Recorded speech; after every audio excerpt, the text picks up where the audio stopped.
حدیث شریف میں ہے کہ ایک شب حضرت ابراہیم علیہ السلام نے اپنے خواب میں دیکھا کہ کوئی ان سے کہتا ہے اے ابراہیم اٹھ اور قربانی کر۔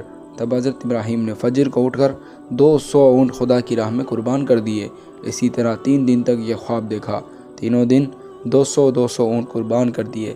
پھر چوتھی شب کو خواب میں دیکھا کہ ایک فرزند اپنے فرزند اسماعیل کو خدا قدوس کی راہ میں قربان کر۔ سبحان اللہ! سچ ہے کہ خواب پیغمبروں کا بمنزلہ وحی کا ہوتا ہے۔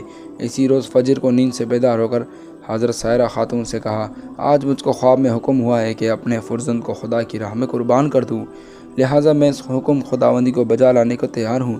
حضرت سائرہ خاتون نے کہا، بہت اچھا، اپنے فرزند لخت جگر کو خدا کی راہ میں قربان کر۔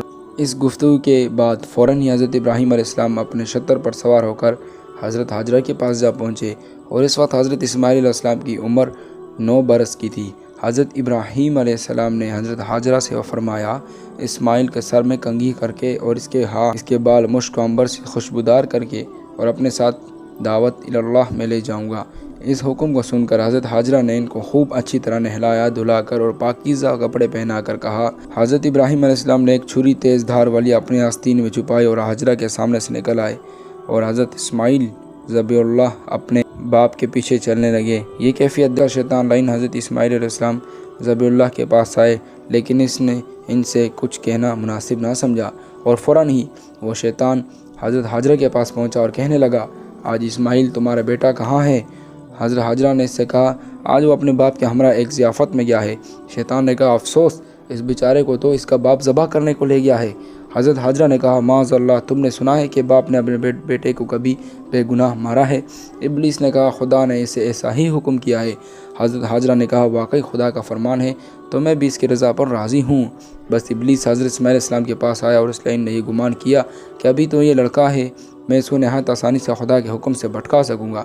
ابلیس نے حضرت اسماعیل علیہ السلام سے کہا، تو کہاں سے جاتا ہے؟ حضرت اسماعیل نے جواب میں کہا، میں آج اپنے باپ کے ساتھ ضیافت میں جاتا ہوں۔ شیطان بولا، نہیں، تمہارا باپ تو تم کو آج ذبح کرنے کو لے جاتا ہے۔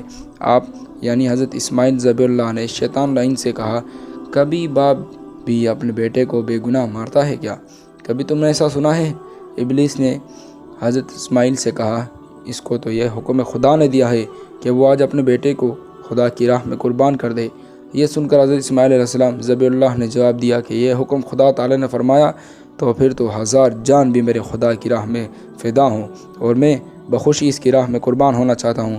جب وہ دونوں بزرگ دور تک نکل گئے، تب اسماعیل نے اپنے باپ سے عرض کیا، اے میرے ابا جان، مجھے کہاں لے جاتے ہو؟ حضرت ابراہیم علیہ السلام نے اللہ تعالی کی طرف سے جو وحی کی گئی تھی تو اپنے لخت جگر فرزند جمد کے سامنے یعنی الفاظ کے ساتھ بیان کر دیا۔ ترجمہ: پھر جب وہ اچھی طرح اس کے ساتھ کام کے قابل ہوا تو باپ نے اپنے لخت جگر سے فرمایا، اے بیٹے، میں نے خواب میں دیکھا ہے کہ اللہ کے راستے میں ذبح کر رہا ہوں۔ اے بیٹے مجھے بتاؤ، تمہارے اس میں کیا رائے ہے؟ یہ سن کر حضرت اسماعیل علیہ السلام نے اپنے باپ سے عرض کی، اے میرے ابا جان، یہ تو بڑی بھاری اور میرے واسطے سعادت ہے، اور آپ تو خداوند قدوس کے دوست ہیں اور رات کو بہت کم سوتے ہیں۔ جب آپ بحکم خدا سوئیں تو رحمت رب سے آپ کو یہ خواب کی سعادت نصیب ہوئی۔ میں بخوشی راضی ہوں جس میں میرا خدا راضی ہو۔ اور کہنے لگا۔ ترجمہ: حضرت اسماعیل علیہ السلام نے اپنے ابا جان سے کہا، اے میرے ابا، آپ کے ڈالے جو کچھ آپ کے خدا کی طرف سے حکم ہوا، اور مجھے آپ انشاءاللہ صابرین میں پائیں گے۔ فرمایا گیا کہ ذی الحجہ کی 8ویں شب کو خواب میں دیکھا کہ بیٹے کو ذبح کرتا ہوں۔ جب صبح ہوئی تو بہت ہی فکر مند کہ اس کے خواب کی کیا تعبیر ہوگی۔ پھر 9ویں شب میں بھی یہی خواب دیکھا، میں نے اپنے بیٹے کو ذبح کرتا ہوں۔ پھر 10ویں شب میں بھی یہی خواب دیکھا۔ پھر اس کے بعد جب کچھ تعبیر سمجھ میں نہیں آئے تو پھر اپنے بیٹے سے کہا۔ انہوں نے باپ کو فرمان کے مطابق فوراً تسلیم کر لیا۔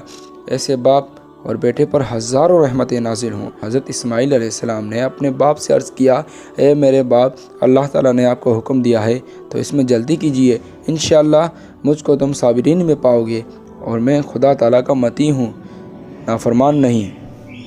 اسی لیے آپ جلدی کیجیے، ہو سکتا ہے تاخیر کے سبب شیطان لعین وسوسہ ڈالے، کیونکہ اس کے بعد پارٹ 2 جلد